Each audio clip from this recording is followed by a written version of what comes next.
I'm going to just get this done now. It won't work with three pieces, particularly with YouTube. Big breath.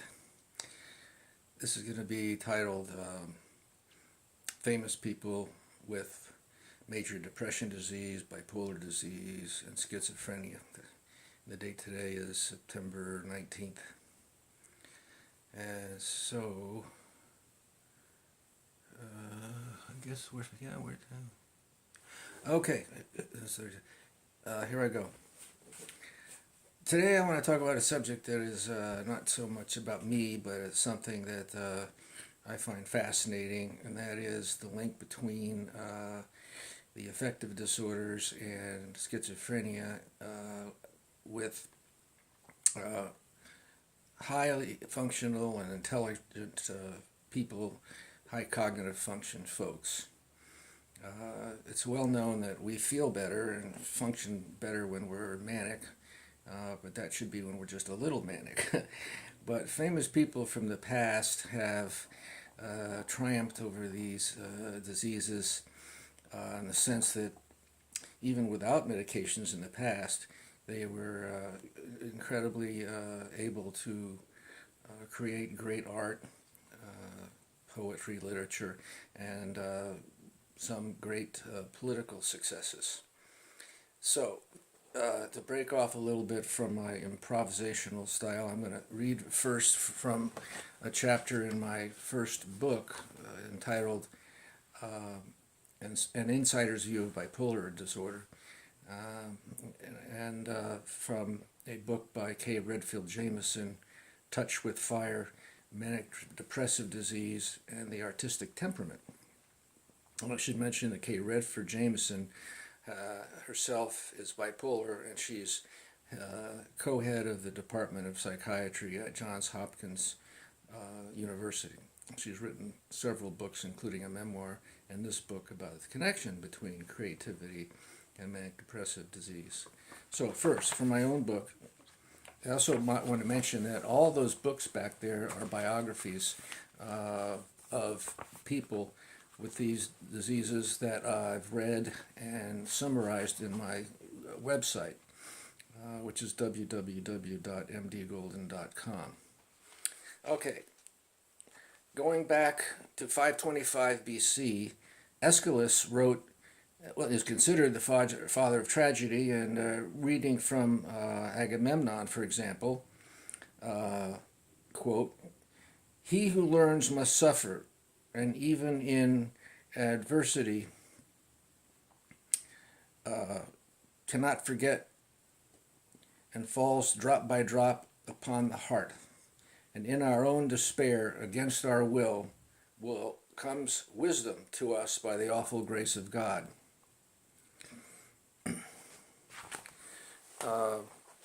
Just to touch on some of the people that K. Redfield Jamison mentions in Appendix B of her book, and she divides us into poets, writers, painters, composers, etc. And I should add that by each name she has a dot, a cross, or a omega sign, which indicates whether the individual had the disease, committed suicide, had ECT, or was ever institutionalized. Under poets, she has William Blake, and this is just some that I've read about. T.S. Eliot, Emily Dickinson, Edna St. Vincent Millay, my favorite poet, Anne Sexton, my second favorite poet, Victor Hugo, who did write poetry, Samuel Johnson, Robert Lowell, who I mentioned, I think I did. K. Redfield Jamison this year wrote an incredible biography of him, concentrating on his bipolar disease, particularly his mania when he was most productive.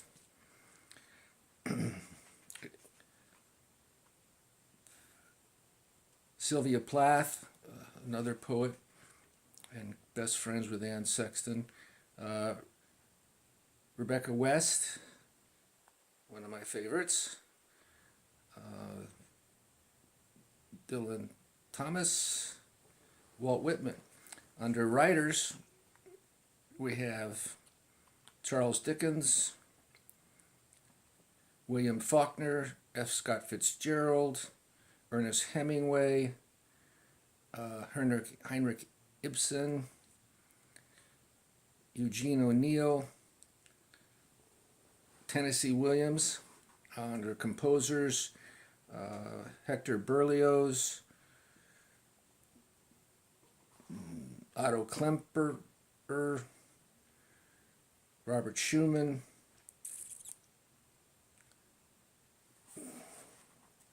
under artists / painters, Vincent van Gogh, of course, my favorite painter. Turn this page.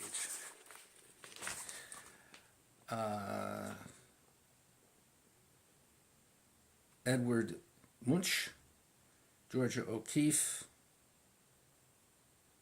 and as I said, many others. I also want to quote from my book, from a chapter on famous people with these diseases.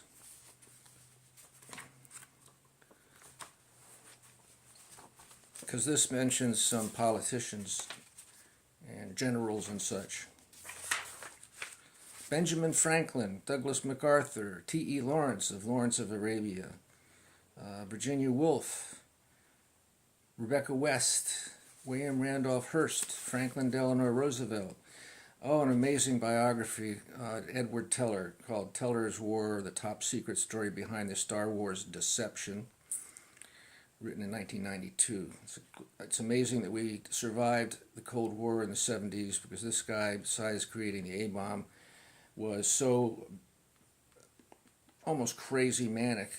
For example, when he devised the Star Wars defense, and he was pushing this to Ronald Reagan. So again, lucky us. It didn't happen. Ernest Hemingway, Winston Churchill, my favorite politician. I think I should mention that all of us enjoy being manic or hypomanic, because it's when we feel the best, we're the most productive, we think fast, we talk fast, we have many ideas, rushed speech, life of the party, but then it can go on to some destructive things like buying splurges, bad business decisions, risky sex. I don't know whether that's such a bad thing. Won't go there. Irritability, and then psychosis. So you have to kind of limit how manic you let yourself get. I think I'll end there. It's the list does not cease to amaze me. I am a prolific. I've become a prolific writer. I'm now writing a third book about all forms of societal stigma, not just mental illnesses. To do this and talk and to write about intellectual function of these folks, I've had to read biographies of every one of them, or most of them, which I find extremely satisfying. I have to end by bragging about myself a little. Hello, Paul. Yes. I'm in this group. My psychiatrist, before he retired, used to say, Paul, you're in good company. Well, just a little bit about me. I graduated magna cum laude from Yale University College, the college part. AOA from Washington University School of Medicine in St. Louis. I did my medical residency and a renal fellowship at UCSF Medical Center in San Francisco. Then I ran out of training, had to find a job, and came to Modesto in 1979, when it was kind of a smallish town and kind of a secret, with its location kind of equidistant from various nice places. Like most cities now, or towns, it's grown to be a moderate-sized city with all the problems thereof. So sometimes I wonder, with all that in education, how did I end up here? Well, sorry, Modesto, I shouldn't say that. But I should say that there are several other people working as doctors here from Harvard, Yale, Stanford. I guess I'm being an elitist, but what the heck. At my age, which is 70, you get, quote, poetic license, end quote. Bye.